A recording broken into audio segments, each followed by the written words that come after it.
Hey guys, welcome back to my channel. In today's video, I'll show you how to set up the Verizon Wi-Fi extender E3200 step by step. So let's get started. First, plug the Wi-Fi extender into a power outlet near your Verizon Internet gateway. Wait until the LED light turns solid yellow, which means the device is ready to pair. Now press and hold the unified pair button on the extender for about 3 seconds. Within 2 minutes, press the pair button on your Verizon router. Both devices will begin blinking blue, which indicates that the pairing process is in progress.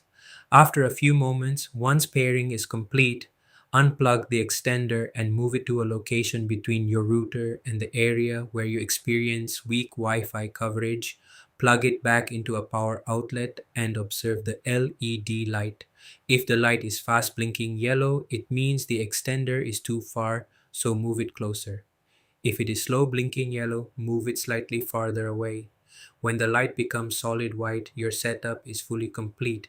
You can also use Ethernet pairing by connecting the extender to your router using a cable, then waiting for the blue blinking light.